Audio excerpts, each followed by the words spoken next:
Hello दोस्तों, नमस्कार। Stock swing conceptual trading में आपका बहुत बहुत स्वागत है। देखो दोस्तों, हम जब भी स्टॉक मार्केट में ट्रेड लेने जाते हैं या स्टॉक मार्केट में एंटर करते हैं, तो सबसे पहले हमें ओवरऑल मार्केट सेंटिमेंट और ट्रेंड का जानना बहुत जरूरी होता है कि मार्केट में अभी क्या होने वाला है, मार्केट का ट्रेंड क्या है, whether it is intraday trading और पोजिशनल ट्रेडिंग। तो उसके लिए हमने कुछ चेकलिस्ट यहाँ बनाया है जिसको हम वन बाई वन डिस्कस करेंगे। सो के ओपनिंग, सो इसमें क्या है, F I I cash data. FII cash data में खरीदारी हो रही है या बिकवाली हो रही है या पिछले कुछ दिनों का उसका ट्रेंड क्या रहा है। अगर खरीदारी हो रही है तो समझो कि मार्केट, हमारा भी मार्केट बुलिश रहने वाला है। सो उसी तरह से डीआईआई कैश डेटा, अगर खरीदारी करी है या बिकवाली करी है, उसके पिछले कुछ दिनों का ट्रैक रिकॉर्ड क्या है, ट्रेंड क्या है, अगर बुलिश है तो मतलब है। तीसरा क्या है, वर्ल्ड मार्केट। अभी वर्ल्ड मार्केट में US market, European market, Asian market. अभी पिछले कुछ दिनों में ये एशियन मार्केट, यूएस मार्केट का क्या ट्रेंड रहा है, इसके इंडेक्सेस क्या कर रहे हैं, इसके मेजर स्टॉक्स क्या कर रहे हैं। अगर ये अच्छा परफॉर्म कर रहे हैं तो मार्केट हो सकता है कि हमारा एंट्री करने का टाइम भी सही है, हमारा मार्केट भी बुलिश रह सकता है। चौथा क्या है, डो जोन्स। और डो जोन्स जो है यूएस की बहुत बड़ी इंडेक्स है, और ये हमारे इंडियन मार्केट को भी काफी हद तक इम्पैक्ट करता है। तो ये अगर ठीक ठाक कर रही है, अच्छी है, अच्छे पोजीशन में बुलिश है, तो हमारा मार्केट भी बुलिश होने वाला है। अगला क्या है, Indian ADR and GDR stocks. Indian ADR GDR stocks क्या है ना, ये हमारी कुछ company global market stock exchange में लिस्टेड होती हैं, जैसे कि एचडीएफसी बैंक हो गया, एसबीआई बैंक हो गया, आईसीआईसी हो गया, रिलायंस हो गया, एक्सिस बैंक हो गया, इन्फोसिस हो गया, टाटा मोटर्स है, and there are many more which are listed in global stock exchange. तो इससे भी हमें इंडियन मार्केट, हमारे इंडियन मार्केट में क्या इम्पैक्ट होने वाला है, उसका हम एनालिसिस कर सकते हैं और उसके हिसाब से हम अपना ट्रेड का प्लान कर सकते हैं। Gift Nifty index. अभी आप अक्सर आपने देखा होगा, ये सिंगापुर की इंडेक्स है। अक्सर आपने देखा होगा कि गिफ्ट निफ्टी अगर ऊपर बंद होता है, ग्रीन कैंडल में बंद होता है, तो हमारा मार्केट अक्सर गैप अप खुलने का चांसेस रहता है। गिफ्ट निफ्टी बेयरिश रहता है या रेड कैंडल में बंद होता है, तो हमारा मार्केट ज्यादा चांसेस रहता है कि गैप डाउन ओपन होगा।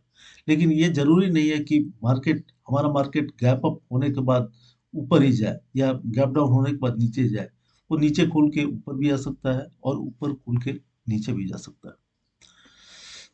अगला है क्रूड ऑयल प्राइस। देखो दोस्तों, क्रूड ऑयल प्राइस का भी मार्केट पे हमारा डायरेक्टली और इनडायरेक्टली इम्पैक्ट है, क्योंकि क्रूड ऑयल प्राइस जब भी बढ़ता है, क्रूड ऑयल प्राइस बढ़ता है, तो हमारे इंडियन मार्केट पे इम्पैक्ट आता है, हमारा इंडियन मार्केट बियरिश हो सकता है। इट इज नॉट नेसेसरी, लेकिन बियरिश हो सकता है। डॉलर इंडेक्स, डॉलर प्राइस, अब अगर डॉलर प्राइस भी बढ़ता है तो हमारा मार्केट कमजोर हो जाता है, हमारा इंडियन मार्केट पे इम्पैक्ट आता है। उसी तरह से गोल्ड प्राइस, गोल्ड का भी अगर प्राइस बढ़ता है तो हमारा मार्केट इम्पैक्टेड होता है, हो सकता है। It is not necessary. देखो, after market opening, market open होने के बाद हम क्या क्या इंफॉर्मेशन गैदर कर सकते हैं। मेजर स्टॉक एनालिसिस, स्टॉक्स कौन कौन सा होता है, मेजर स्टॉक्स क्या होता है, इसका मतलब क्या है। मेजर स्टॉक्स का मतलब होता है कि those stocks carrying more weightages, जो स्टॉक्स बहुत ज्यादा वेटेजेस कैरी करता है और पूरे मार्केट को कंट्रोल करता है, इंडेक्स को कंट्रोल करता है। वो स्टॉक्स जैसे कि एचडीएफसी बैंक हो गया, एसबीआई बैंक हो गया, आईसीआईसी बैंक हो गया, रिलायंस हो गया, टीसीएस हो गया, टाटा मोटर्स हो गया। तो ये सब स्टॉक्स जो है हमारे मार्केट को कंट्रोल करते हैं, हमारे मार्केट का सेंटिमेंट तय करते हैं कि मार्केट को ऊपर ले जाना है या मार्केट को नीचे ले जाना है। अगर ये बुलिश रहे, सब मार्केट, इनका ओवरव्यू ठीक रहा, इनका परफॉर्मेंस ठीक रहा, तो मार्केट बुलिश जाने वाला है और पूरा मार्केट को, इंडेक्स को ड्राइव करते हैं। तीसरा क्या, ओवरऑल मार्केट ट्रेंड। अभी हम कोई भी ट्रेड लेने जाते हैं ना, तो सबसे पहले हम क्या करते हैं, मंथली चार्ट पे रिव्यू करते हैं, उसके बाद वीकली चार्ट पे रिव्यू करते हैं, उसके बाद डेली चार्ट पे रिव्यू करते हैं। ये तीनों मंथली, वीकली और डेली चार्ट ना, ये 50 मूविंग एवरेज के ऊपर होना चाहिए, और डेली कैंडल जो होना है ना, वो 5 ईएमए के जस्ट ऊपर होना चाहिए, बनना चाहिए। अभी मंथली चार्ट में हमने पैटर्न देखा, ग्रीन कैंडल बनाया, और फिर वीकली चार्ट में देखा कि ओके, वीकली चार्ट में भी ये ग्रीन ग्रीन कैंडल बना रहा है और डेली चार्ट में भी ये ग्रीन कैंडल बना रहा था, तो हम वहाँ ट्रेड ले सकते हैं। अगला है दोस्तों identification of breakout and breakdown level.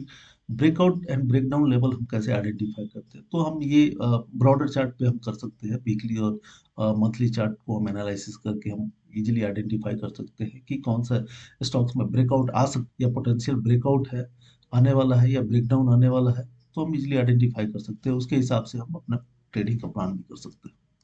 देखो ट्रेड लेने के लिए एक और इम्पोर्टेंट चीज होता है सपोर्ट एंड रेजिस्टेंस का। तो सपोर्ट एंड रेजिस्टेंस को जान लेने से हमें ट्रेडिंग में थोड़ी आसानी होती है। तो दोस्तों सपोर्ट और रेजिस्टेंस का भी जानना बहुत जरूरी है।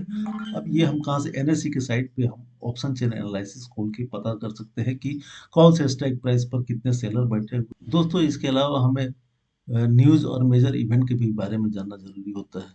कोई इलेक्शन का रिजल्ट तो नहीं आने वाला है, कोई वार का न्यूज़ तो नहीं आ गया, कोई पेंडेमिक न्यूज़ तो नहीं आ गया मार्केट में, बजट का न्यूज़ आने, यूएस फेड न्यूज़ हो सकता है, आरबीआई का कोई सर्कुलर तो नहीं आया, जीडीपी रिपोर्ट न्यूज़ तो नहीं है, ओपेक समिट तो कोई नहीं होने वाला है, इन्फ्लेशन रिलेशन का रिपोर्ट का कोई न्यूज़ तो नहीं आने वाला है, स्टेक होल्डर बाई और सेल का न्यूज़ तो नहीं है, कोई कंपनी का मर्जर डी मर्जर तो नहीं हो रहा है, quarterly result of major stocks, कोई मेजर स्टॉक का क्वार्टरली रिजल्ट तो नहीं आने वाला है, क्योंकि लास्ट टाइम क्या हुआ था कि एच डी एफ सी का रिपोर्ट आया था, क्वार्टरली रिपोर्ट आया था और वो काफ़ी, उसका परफॉर्मेंस काफ़ी पुअर था, तो जिसकी वजह से पूरे मार्केट को उसने इम्पैक्ट किया था। तो इस तरह से हमें, तो दोस्तों कहने का मतलब ये है कि अगर हम चीज़ों को स्टडी करके रखते हैं तो हमें एक ओवरऑल आइडिया मिल जाता है, ओवरऑल मार्केट सेंटिमेंट का पता चलता है और एक ट्रेंड का पता चलता है जिससे हम अपना ट्रेड का प्लान कर सकते हैं। दोस्तों इसके अलावा अगर आप एग्रेसिव ट्रेडर हो तो आपको बहुत सारी चीज़ों का टेक्निकल वर्ड्स के बारे में पता होना चाहिए और वो कैसे काम करता है उसके बारे में पता होना चाहिए, जैसे कि डेल्टा क्या होता है, थीटा क्या होता है, गामा क्या होता है, वेगा क्या होता है, स्ट्राइक प्राइस क्या होता है, प्रीमियम क्या होता है, मूविंग एवरेज क्या होता है, सीईपी क्या होता है, मार्जिन क्या होता है, market cap, long and short, hedging, breakdown, reversal, retracement, correction, India wicks, volatility, SL order, bull and bear, candle body, wicks, candle pattern or chart pattern, expiry, break even, and there are many more. Okay, दोस्तों, thank you for watching my video. Thank you very much.